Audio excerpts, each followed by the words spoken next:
Yeah, so let's like the whole networking and visibility piece. I think that is crucial if you're trying to get promoted or get a job or everything, is particularly in the world we live in today where social media, LinkedIn, people go there to check to see whether you're a real person or not. I mean, you've got to be present, right?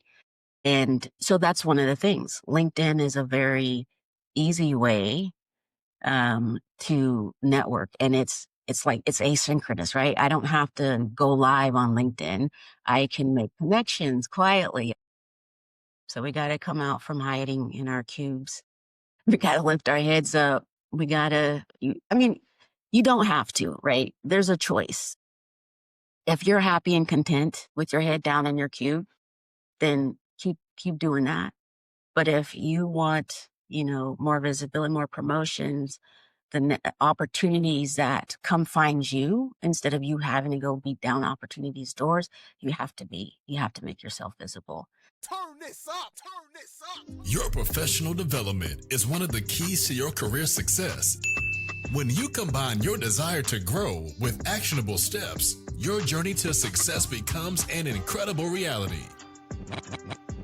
Hi, I'm Paul Ferranbi, aka IncrediPaul, and welcome to IncrediPaul Leadership, where I talk to incredible people doing incredible things so we can become the most incredible versions of ourselves. First off, thank you for listening to the show, but I also want you to know that you can also watch this episode on YouTube. Regardless if you're listening or watching the show, thank you so much for your support.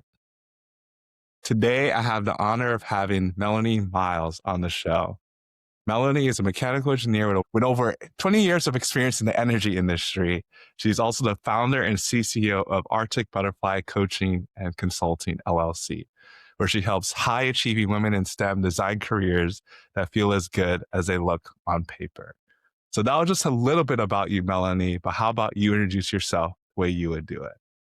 Yeah, well, thank you, Paul, and thanks for having me. Every time we interact, I always come away feeling energized and energetic. And the fact that we both love leadership and are in the STEM space, just happy to be here. So thank you again. Yeah, my name is Melanie Miles. I am a mechanical engineer to my core. Also, lots of experience in project management, and I've been in the energy industry for the majority of my career.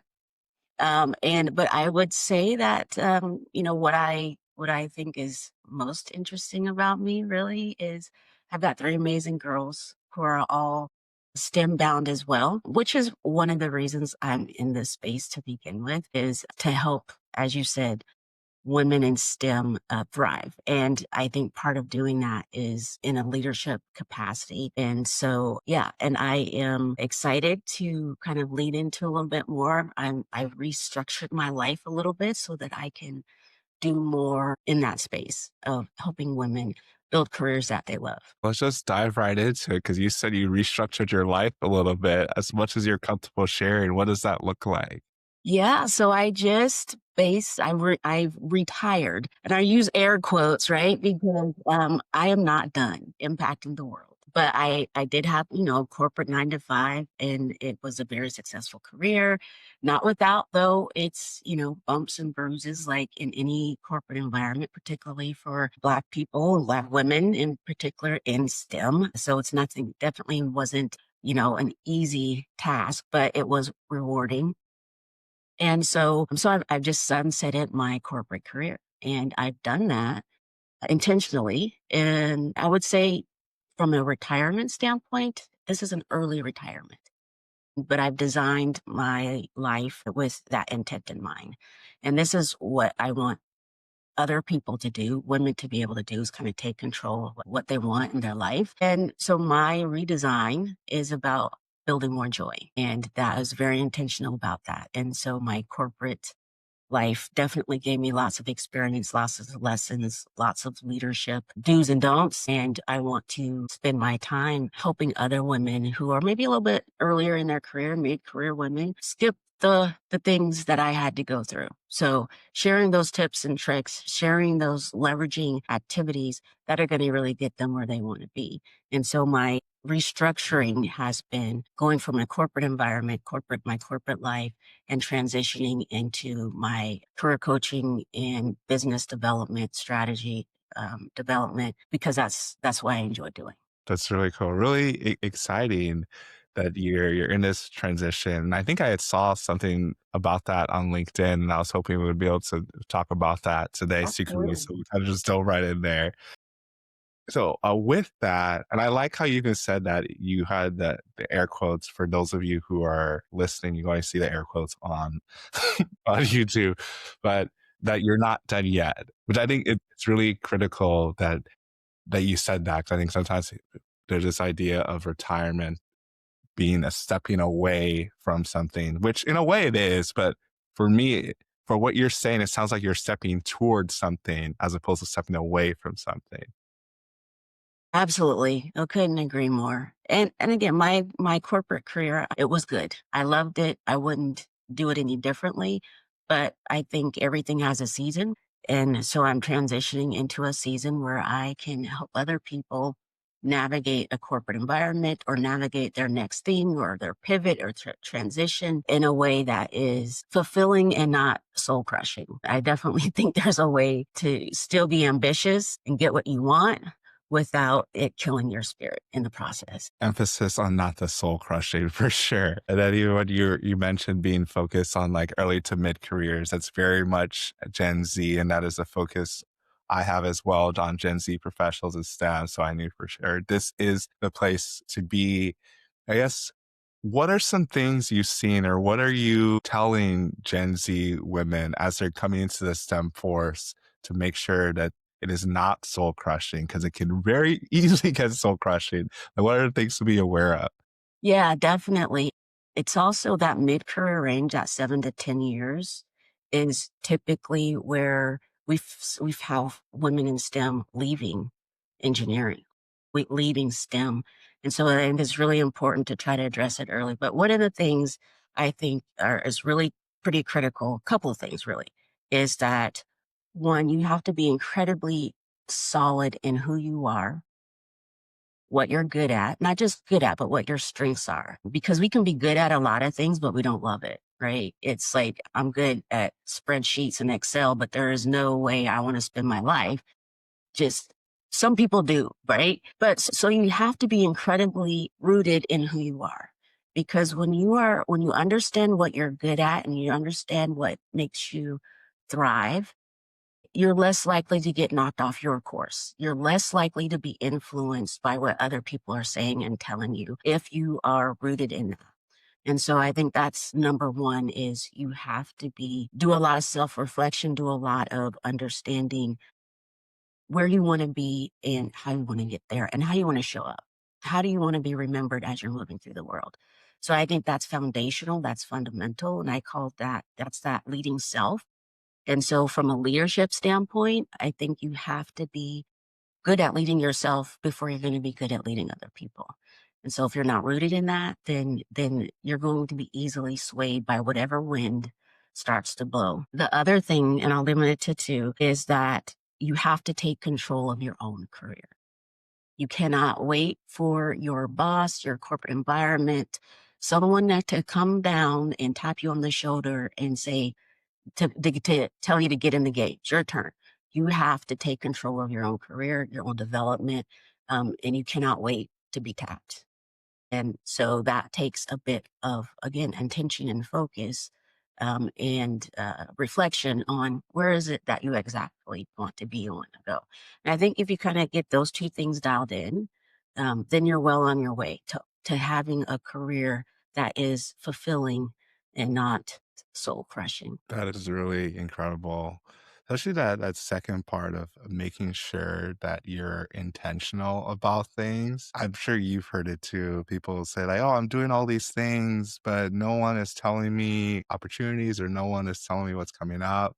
I was like, have you told them what you want? Do you even know what you want from the first piece? And they often say like, "No, I think they're just supposed to plan that out for me." I'm like, that's not how it works. It's not. It is not. You have to grab, you got to get in there. And like you say, people need to know what you're going for, what your expectations are. Because I think, not we've all had our share of bad bosses, right? But I think in most cases, your boss wants you to do well and succeed. But your boss is a busy person. They're managing multiple people, outcomes, organizational issues. And so they're not ignoring what your needs are, but they're also pretty busy. And so you need to take the initiative to communicate that to them and give them an opportunity to assist you. And I think the opportunity is key. So if they don't, then you need to take matters into your own hands and figure out a way to get what you need or get to where you want to be in a different way. Absolutely. Make sure you take matters in your own hands. And we kind of dove right into giving advice and some of the things you're seeing, but I also want to make sure people get to know more about you and your story with STEM. If it was something you always knew you wanted to do, or how you navigated your 20-year career over 20 years and just brought you to where you are at this moment. Yeah. So interestingly, so I did not know I wanted to be an engineer. And my mother, when I was, trying to figure out what I wanted to do with my life and college and all that kind of stuff, she's like, You should be an engineer." I'm like, "You don't know. You don't know, Mom? Come on. You don't know what you're talking about. Nah, I'm not engineer material." Right. And so Mm. I kind of just dismissed it. I went to school and I went to kind of a more liberal, artsy kind of college. And at sophomore year, they make you have to declare a major. And I'm like, I don't know what to do. Right. And so I went to the career counseling office. I think took a test, talked to the lady. But one of the things she asked me, this was my first, when I look back, this was my first coaching kind of career coaching that I've ever received. And she asked me, what is it that I like to do in my free time? And I've always been a tinkerer. I would, to my mother's dismay, this is probably why she knew I should be an engineer. I would put things apart. So I think every calculator in the house got taken apart. Most got put back together. Most. Most got put back together. Sometimes it was like you get those little springs in there and they go flying and you're Forever. lost forever. So I would take anything I could get my hands on, but I was smart about it. I didn't, mess with things that I knew she would miss. And then my father, he worked a rotation job. So he was a week on, week off. And so on the weeks when he was not home, my mother's not a handy person, was not a handy person. She's since passed. So I would have to fix everything in the house. But I enjoyed it. Right. And so thermostats, all the things. And so when I told my career counselor this, she's like, "Sounds like you're an engineer." And I was like, "You know what? You're right. I should be an engineer." And so my mother was right. And, I'm a mom now. So it's like, listen to your mom. She probably better than anybody else. And it would have saved me a little bit of grief and stress if I had just more attention to what she said.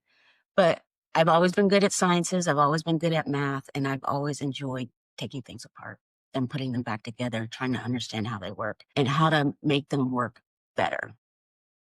And so that was kind of how I kind of got into the engineering field. And then it was like, okay, I'm at this liberal arts college. They didn't really have an engineering program. So I transferred from the West Coast and I went all the way to the East Coast and I went to Howard University and got my mechanical engineering degree. I think that was like one of the best decisions I've ever made in my life. And it's just been an amazing journey, career since then. From there, I went to oil and gas industry straight away. I was involved in the National Society of Black Engineers leadership on campus. And I just happened to, and because of that, we took one of the recruiters from an Midwest, well, it was a national oil company. We went to lunch and he said, I didn't get anybody to sign up for these interviews. So they were on campus doing some recruiting. And I was like, well, I'll interview, And so boom, got a job working for them, an internship, did well. And so they offered me a full-time position. And that was, the beginning of my career in oil and gas. And I've worked, I would say, a 360 um, kind of in oil and gas in all the different sectors, refining, upstream. I've worked as the major, Fortune 500.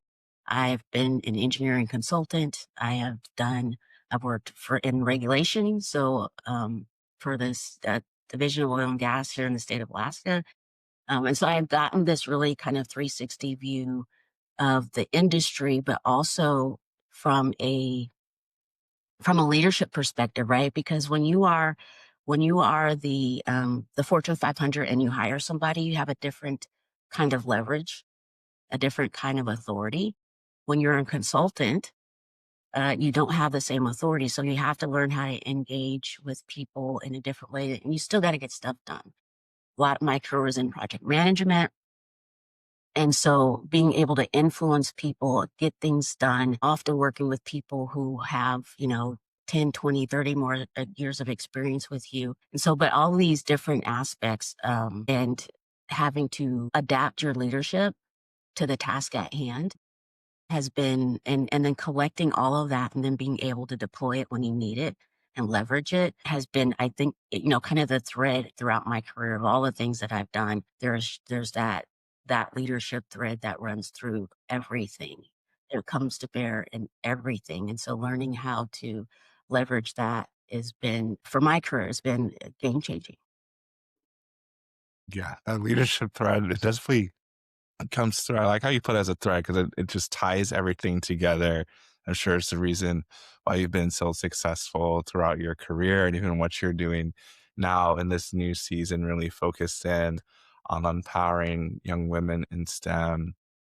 I'm curious because you're talking about first off, like when you mentioned Alaska, I don't think I even remembered that you're based out of Alaska. You're Yeah. definitely the first guest I've had from Alaska, so that's incredible there. Yeah, I'm a lot of people's first, but yes, I am in Anchorage, Alaska, and I grew up here, left obviously, and went to do things and traveled around, and a lot of the projects that I've had have allowed me to go to different places and work out of different places, which again I think is, I think every experience that you have, it just aggregates, right? And the key is being able to leverage all of those different things and pull all these lessons and tie them all, knit them all into this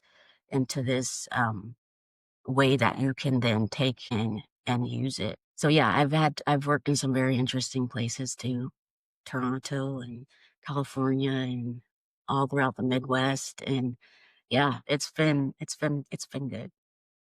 Good. And then we got connected in because of the National Society of Black Engineers in New Orleans, of all places. That was my first time in New Orleans, and so all you've been all over the country. That's really cool.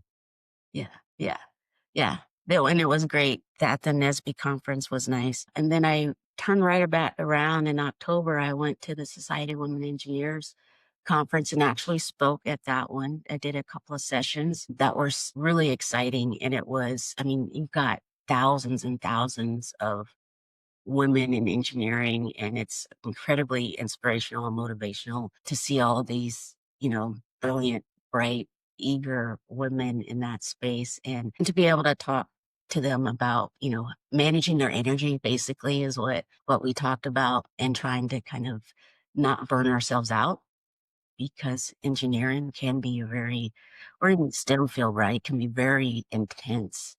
And so yeah, it was a great opportunity. So I got to go to New Orleans twice this year, and love New Orleans. Yeah, I love New Orleans, love the people, love the food. Definitely want to hone in on the speaking that you did there, because if I remember right, there's something that you did about like the give a damn meter, and I want to dive into that a little bit. We share more. I don't share all of it because I want to make sure people can come to a time when you're speaking up. Just Station. give like an appetizer about what the give a damn meter is. Sure, sure. So the session was called How to Adjust Your Give a Damn Meter. And the Give a Damn Meter is really about managing your energy, right? If you think about a battery, you've only got so much, and we have limited capacity. And so the session is about how do you want to acknowledge where you're currently at and what you can do to adjust it. And particularly for women, there's certain things that we tend to do.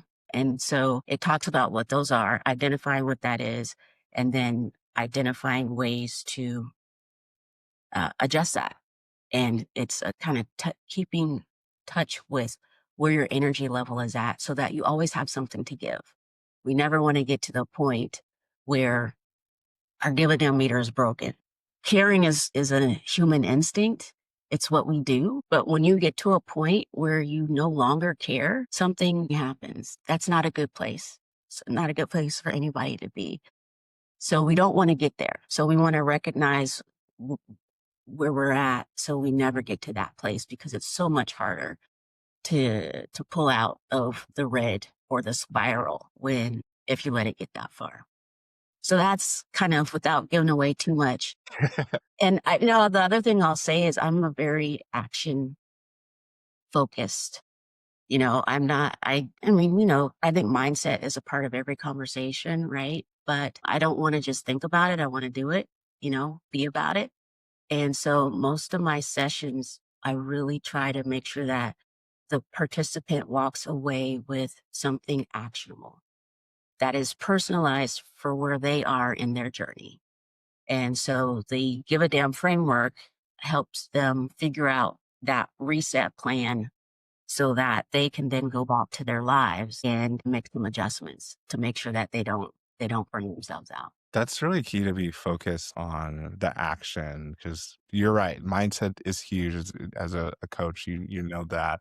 But if you don't take the action after you have the mindset, it's not going to do anything for you. You're just thinking really positive thoughts, but nothing is actually changing for you externally. Yeah. Yeah. We need to get stuff done. We need to grow. We need to not just talk about it, but take some action to change it to where we want it to be. Absolutely. So, from you and your story, were there any key moments that you can reflect back on that you took action and either like maybe things went well, maybe they didn't go well, either way, positive or negative, like turning points in your story as you're coming up as an engineer? Well, there's so many. Yeah. I think there's a there's a couple of like early on where they were kind of affirming my choice to be an engineer, my decision to be an engineer. And I think there was like my first like project engineering job where I was actually managing other people. Mhm. And some of these other people that I were having to manage were, 20, 30-year structural engineers that had built half of the city, right? And it's Wow. like, here I am coming in trying to, tell these people what to do. And I think though that I learned that, particularly as a leader, as a project manager, project engineer, whatever your role is, your job is not really to tell them what to do. I feel that my job as a leader is to remove the obstacles so that they can do what they're naturally good at or what we've hired them to do. So I didn't need to tell these 30-year veteran structural engineers how to do their work. They already knew that. What I needed to do is to remove all the things, the roadblocks, the resources that they needed, so that they could continue the work and to learn from them too. I think when you put yourself always in a learning mindset, then uh, I'm there to learn from them. I'm not there to tell them what to do or to tell them how to do their work. And I think when you put yourself in that position or in that space, it's more of a collaboration than it is about, managing or dictating or anything else. So I think that I learned that lesson pretty early on because I mean, and it's you get better outcomes too. When it's a collaborative environment, you get better outcomes than if I were to tell them how to do their job. We would not have the best solution. And then I've also, I guess, in that same vein, really, I've led so many different kinds of technical people with all different kinds of objectives that it is definitely, I know that I can lead anything. I can lead anybody because again, it's not about the technical details on a piece of paper. It's about understanding what the objective or the outcome is of whatever you're trying to get done. And then again, how to remove obstacles out of people's way so that they can deliver and get us to where we need to be. So, and I think and that's why my focus is on STEM and not just on engineers, because from a technical standpoint, we actually have a lot of similarities. Technical people, the way our minds work, right? It's usually logic first. And so there's one of my goals is also trying to get technical people into leadership roles. And so there's a bit of a shift, not just in mindset, but in how you approach and how you interact and what you focus on for you to become a good one. And so I think some of those early lessons in my career helped me kind of hone in on how to do that well. That's really good that you took it as a lesson, because I think sometimes in this world, like we could feel like if we don't get it right the first time, we're failing. But I don't think of it. I mean, it's failing in this sense, but failing is really just temporary. Failing is the pathway to success. There's no success without failure. And then reframing it from failure to the lesson, like you were mentioning, like what you were actually doing with them is removing those boundaries, understanding that they have way more experience than you have. You're just going to make sure you remove any obstacles or things that are in their way. And understanding that as a leader, like what you said, you can lead anyone because you can understand what the logic is on the technical side, and you're just trying to make sure they have everything they need to get the job done. And then you just stand back and support, like servant leadership type of thing. Yeah. Yeah. Yeah. And I like what you said about, it's not, I mean, there's definitely things that don't go our way, right? Their fails are real, but if you don't take the shot, right, you're never going to make a basket. I went to the Nike headquarters in Portland. Mm. And one of the things that just resonated with me, I mean, I like all kind of sports, but I wouldn't say I'm a fanatic about anything. But the LeBron James has his like own building, right? That has all his sneakers and all his tennis shoes in there. But when you walk in, there's these enormous doors. But when you walk in, the first thing you see is this golden black basketball court. It's like a half court. And on the floor, you see these black circles and these gold circles. And all of the black circles are the shots that he attempted, and the gold were the shots that he made. Okay, so it's just super visual. But he took a lot more shots. He missed more shots than he made. But he's still considered one of the greatest of all time, right? And this is the whole action part is you have to try. And as engineers, we love data. These are data points, they're not failures, in my view, right? These are data points that we can say, okay, I learned something, I'm gonna adapt and I'm gonna adjust. This is a test. This is, where I've got a theory, didn't work out, I'm gonna go back to the drawing board and figure it out again. So I really like that point about, failure where yes, things are not going to work out the way I want them to, but we have to continue to shoot our shot or, we can't be great if we don't. You really can't be great if you don't. I think it's Wayne Gretzky that said you miss 100% of the shots that you don't take. Yes. It's funny because I feel like we hear that a lot, but we don't understand how meaningful that is because we get caught up in our head about what are people going to say about me? What are people going to think about me? All these different things. But then you look at people like the example, like LeBron James, like arguably one of the greatest of all time, depending on definitely the greatest of this era. Like, I think it's hard to compare people who didn't play against each other. But he took a lot more shots than he made. And it's just one of those things is that when we are successful, people don't remember our failures. That we don't realize that, but we focus more on the things that are done well than on the failures. We'll remember our failures. We'll remember the time when we couldn't get the words out or we were stuttering in front of the class in fourth grade or like in kindergarten, whatever it is. But no one else is going to remember that except you. And it's just what you're focusing on.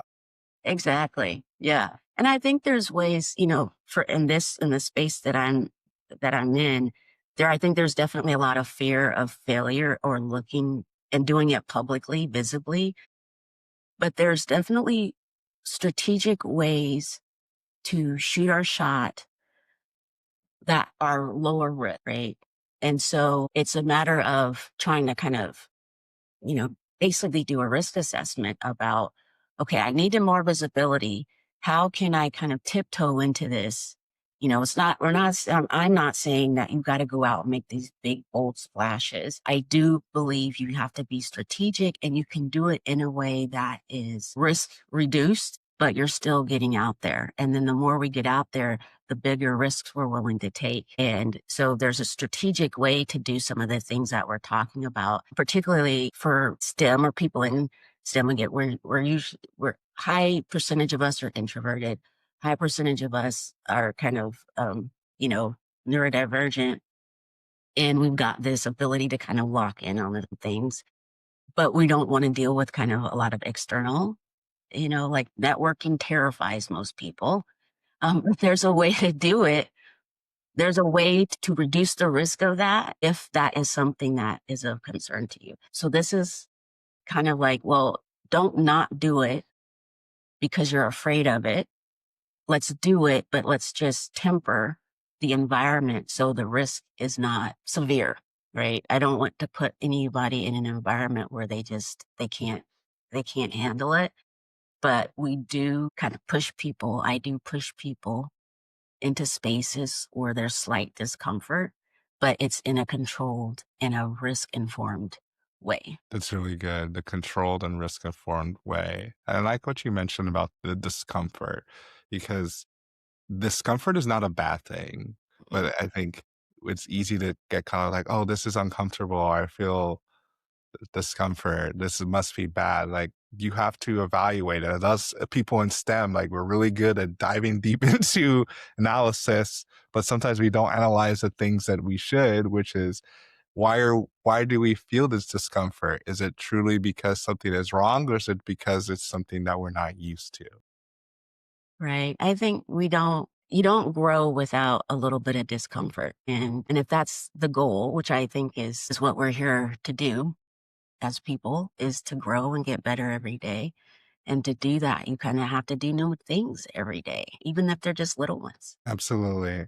I would say anyone listening to this podcast already knows that to grow, you need to be uncomfortable. So you can't go to the next level without some level of discomfort. But I like what you mentioned about like the controlled environments. So I'm curious, like when you're talking to different people, what are maybe someone has no idea where to start? Like what could a controlled environment look like for growth, whether it's in networking or whatever it is in STEM that we need to develop? Yeah, so let's like the whole networking and visibility piece. I think that is crucial if you're trying to get promoted or get a job or everything, is particularly in the world we live in today where social media, LinkedIn, people go there to check to see whether you're a real person or not. I mean, you've got to be present, right? And so that's one of the things. LinkedIn is a very easy way to network. And it's like it's asynchronous, right? I don't have to go live on LinkedIn. I can make connections quietly. So I think that's a gentle kind of tiptoe into that space. So I have a little, you know, program, so how do you get more visible on LinkedIn? Start doing this. And so again, baby steps. Not that you need to write posts and the point is not to go viral, but it's to be present and to start flexing that presence muscle. LinkedIn is a good way to do that. Make a comment on a post, do some things. So I think that's a gentle way that is low risk. And then there's some other ways, particularly within your corporate environment where, we don't want to go to the Christmas party, right? Or to some of those bigger elaborate events. So, but what I do recommend is I think we also uh, we like to do things. We need to have a task. If given a task, we're on it. we're, as engineers and introverts, we're on the task. So instead of going to the Christmas party, go volunteer to usually all corporate environments have some charity or some charity work that they do. They go feed to, where I was at, we would go to the local elementary school and serve food. We would go to do the Heart Walk, as a company, United Way campaigns, right? So this is a way to get internal visibility with a task because we're better when we have a task and it's for good, right? It's not just chit chat at the Christmas party over cocktails and some shrimp, right? It's, it's more strategic one. Hmm. Usually at all of those kind of community focused events, you've got leadership there as well. Hmm. You have leadership of your company there. So if you volunteer at those things, one, you're getting exposure, you're doing good for the community, but you're also rubbing elbows with leadership. The people that you need to see you, they need to know your name. And I think one of the misconceptions is that people need to know your name in connection with the role you currently have. It's not untrue, but they just need to know your name. And if they associate you with, if Paul was at the United Way helping with the kids in the toy drive, hey, there goes Paul. And now you are in their consciousness. And when an opportunity comes up, they're like, hey, Paul was helpful. Paul kind of came out, he did the things, and he was cool.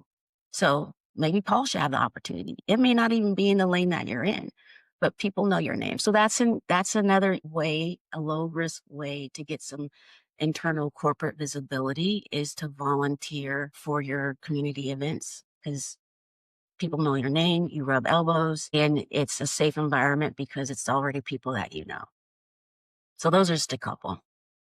Those are really good ones, both of those. LinkedIn definitely being a lower lift, just starting with commenting or just connecting with people. And there's so many people that don't connect with people that they know in real life because they're like, oh, well, I don't need to connect with them. Like, no, you should start with the people you know. It makes it a lot easier to start with strangers.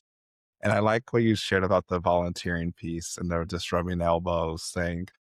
The simple thing, like you said, it's just them knowing your name because I know sometimes we talk about who you know, but it's actually who knows you and who knows your name and who can speak for you when you're not around. So that could lead into a conversation about like mentorship and sponsorship and the difference between the two. But it is, if they don't even know your name, there's no way they can go to bat for you. Right. Right. So we got to come out from hiding in our cubes. We got to lift our heads up. We got to, I mean, you don't have to, right? There's a choice. Mhm. If you're happy and content with your head down in your cube, then keep doing that. But if you want, more visibility, more promotions, the opportunities that come find you instead of you having to go beat down opportunities doors, you have to make yourself visible. And again, like I said, I think there's some lower risk ways to do that. You don't have to go play, you don't have to go golfing, you don't have to, go to the Christmas party. There's other ways to get out there that are not as taxing. That's really good. I want to make sure, is there anything else? Because we've been going for a while, but is there anything else either about you or you want to share with the audience as we kind of wrap things up? I want to make sure we didn't miss something. Yeah, no, I guess I would share that as I am kind of transitioning more into, my 100% full-time supporting women in STEM. I am putting together, so I do the sessions and speaking, and so I will definitely be out and about next year. So I'm definitely going to try to hit the NSBE conference this time and maybe do a session or two there. But I have a group coaching program that I put together, particularly for women in STEM. And this is making sure that they have all the foundational elements that they need, not just to lead themselves, but to lead others with a lens on how do you do it when you are, a woman in a male dominated space. And so there's specific things that we're going to be talking about. And as I mentioned earlier, my goal is for everybody to have a personalized plan for how they're going to tackle the spaces that they're in. And so we'll be kicking off late January. So January 27th is the launch of that. We'll be doing cohorts all year. So that is my focus for 2026, is trying to make sure that I get to as many women who are particularly trying to move from that technical excellence to that leadership space, because I do think that, when you're in a leadership space, you've got a bit more power. And we can then use that power to do good for the spaces that we're in, but also to pull up others of us and to broaden that pipeline a bit, so that the more diversity, the better. There's all kinds of studies that show that the more diverse workforce you have, the better your profits are. So, there's this bottom line to it. And then, it's just the right thing to do. So that's what I've got coming up. That's the focus. People can reach out to me on LinkedIn. I'm in there a lot. And yeah, that's the goal, is trying to help as many women as I can have amazing careers. That's a really phenomenal mission. I love that. And I want to say, because we're recording this towards the end of 2025, by the time it comes out, it's going to be sometime 2026. We'll figure out, I'll talk to you after, like, what's the best timing, because at first it's probably going to be closer to March, April timeframe, but maybe we can move around some things to make sure that people can take advantage of what you're doing on the coaching side of things. And so they actually feel empowered to walk in the greatness that they are and just to continue to progress. I think that's really important. We already shared about LinkedIn. I didn't know if there's any other ways you want people to connect with you. I'll definitely make sure that's in the show notes. No, LinkedIn is the best way, because Okay. that's where I'm at almost, all the time. LinkedIn is definitely the best way. And then from there, we can branch off. They can, from LinkedIn though, I offer, 20-minute strategy calls for free. And so just talk to people about where they are and where they're trying to get to, and give them, again, a couple of actionable things that they can leave with and that they can go deploy in their lives to try to help them get towards their next step. Absolutely. Get to that next step. It's been incredible having you on the show, Melanie. You just provided so much wisdom, and just the heart you have for the next generation I can just tell with everything you do. The fact that even at the beginning of this conversation, you're saying like, hey, like, I'm not working in corporate anymore, but that doesn't mean I'm not working, with the air quotes about retirement. You're moving towards something.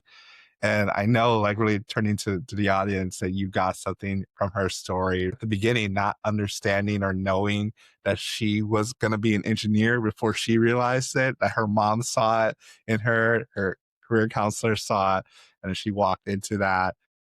Didn't necessarily know what she was walking into, but was able to do a whole variety of things in the energy field, oil and gas field, which is still very much male dominated. So I'm sure there's a lot of stories you could tell about educating people about different things that they just didn't know. But it's been really great having you on the show.